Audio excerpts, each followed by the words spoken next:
Here's my home. Here's my home. Here's my son. Here's my son. Here's my daughter. Here's my daughter. Here's my home. Here's my home. Here's my city. Here's my city. There's my country. There's my country.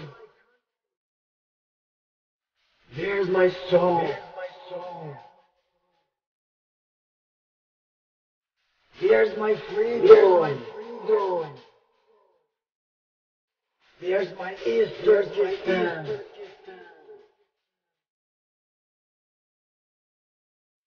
There are my people. There are my people.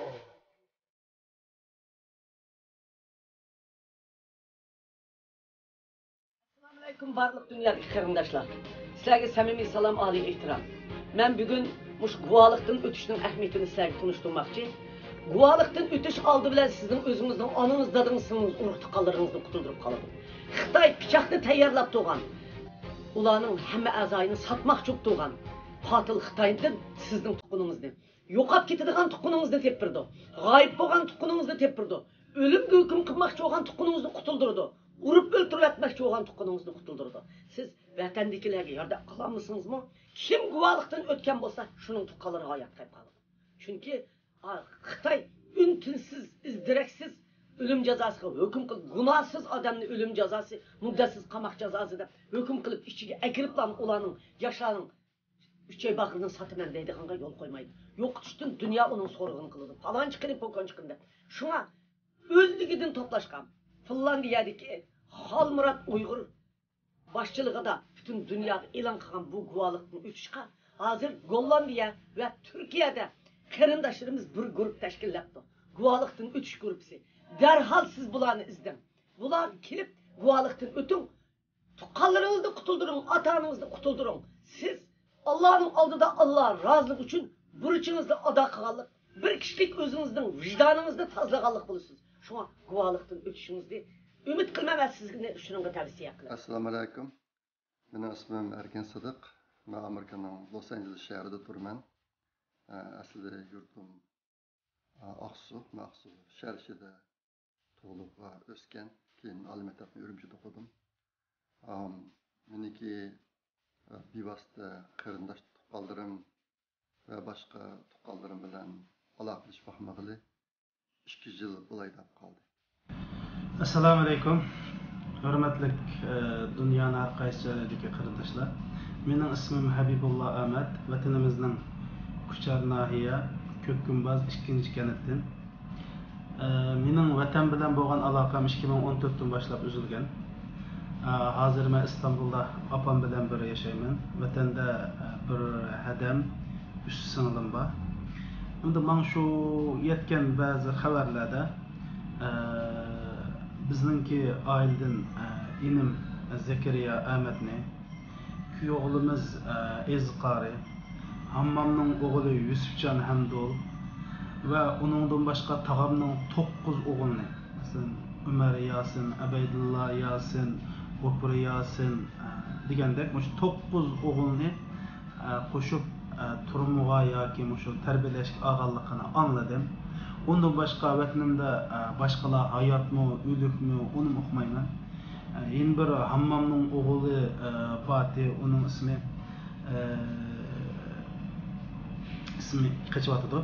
Ya'ni shularning turmuğa olganligini 2014lam shularni solab turmuğa olganligini anglagan. Uningdan keyin vatandagi tuqqanlarimning nim bo'lganligi, qanday bo'lganligi faqat xabarim yo'q. Ailem bilan, ular bilan aloqam çok uzilib ketganlik. Qarindoshlar yaxshimisizlar? Men Kanadadan Ruqiya Turdush. Meningki barliq bevosita oila tabobatlarimning hammasi Kanadada yashaydi.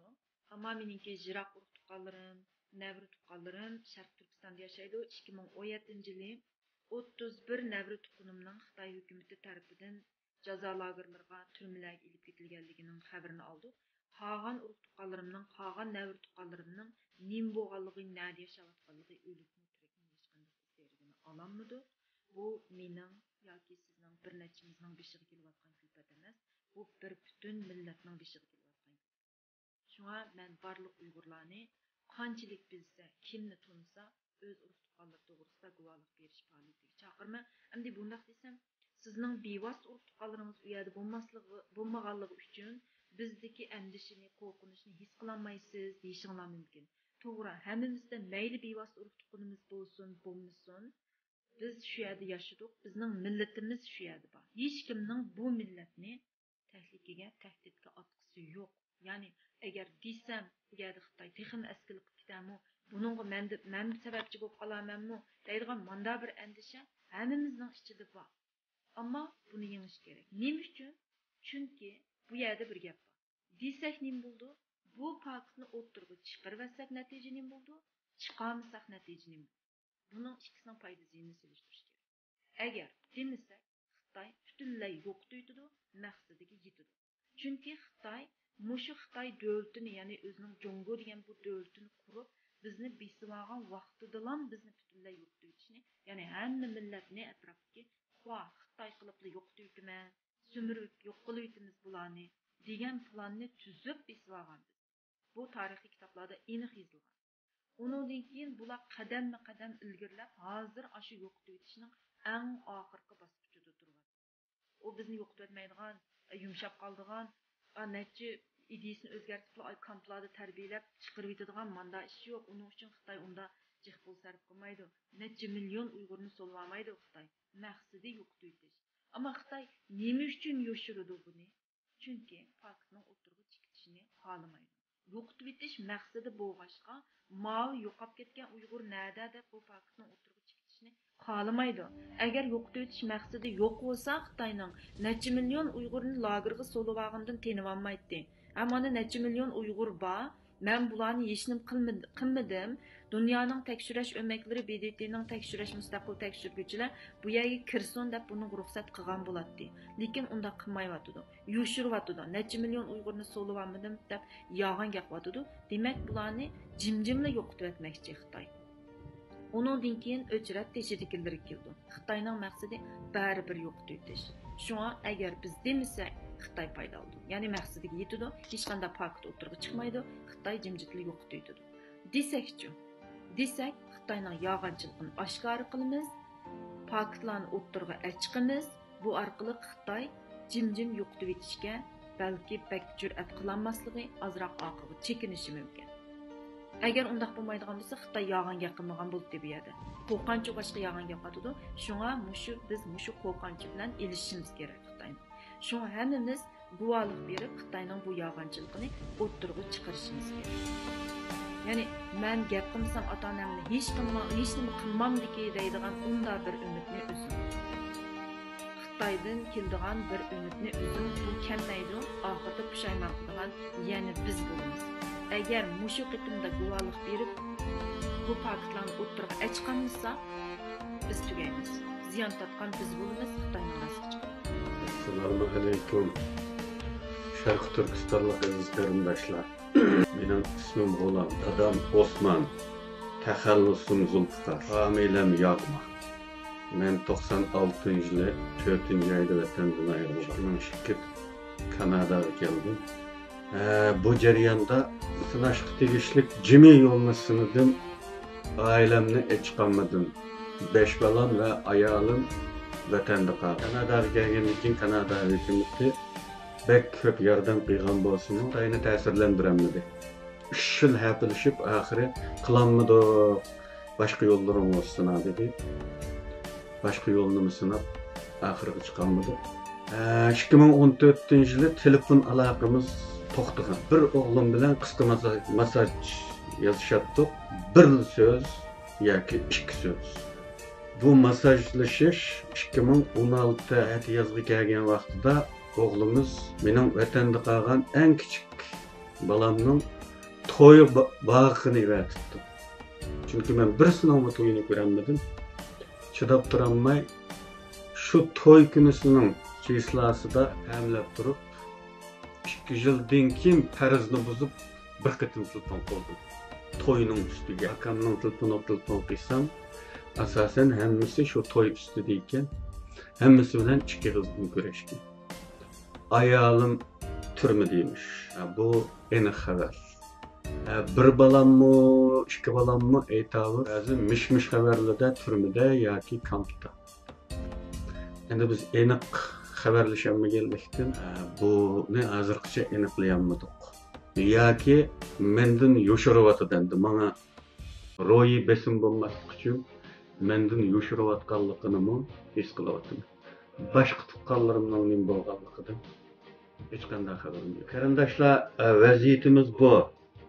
Allah g'albini navbatlashtiramiz degan. Bir kun bu qavmda bo'lsa, bir kun o qavmda bo'ladi. Bizning navbatimiz keladi. Bu hisobni cho'qim so'raymiz. Bu hisobni so'rash uchun cho'qim bir pakt bo'lish kerak o'tirda. Uning uchun har bir Sharq Turkistonlik oilasining beshiga kelgan ishni o'tirga chiqib so'zlasin. Bu tarix bo'lib qolsin.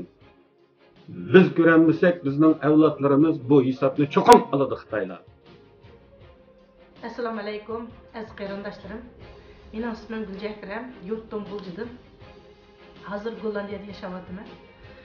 Men Xitoy hukumatining vatanimiz Sharq Turkistonda jazo lagerlari yo'q degan bu so'zni yolg'onligini isbotlash uchun bu guvohlikni berib o'tiribman. Mening oilam bilan aloqamni uzilib qolganiga 2 yil bo'ldi. Aloqamni uzilib qilishdan burun men bizning oiladan 5 kishining, ya'ni qarindoshlarimdan 5ning jazo lageriga ilib ketilganlik xabarini topshirib oldim. Hatto 80 yoshdan oshgan dadam Abduqodirning haftada bir qitim majburiy holda jazo lagerlariga berib, savol so'roq berdiganlik to'g'risida xabar topshirib oldim. Bu nihoyatda ichinishli bir fojia, ichinishli bir xabar. Bu meni nihoyatda ko'nglimni yerim qildi. Men Xitoy hukumatining vatanimizdagi bu jazo lagerlarini tezdan darhol to'xtatishni, taqib etishni talab qilaman. Oilamdagi kishilarni o'z ichiga olgan barliq begunoh xalqimni bu jazo lagerlaridan tezdan qo'yib berilishni ham talab qilaman. Aziz qarindoshlarim, qadrli vatandoshlarim, biz nimaga sukut qilamiz? Bizning sukut qilib vaqtimiz qolmadi.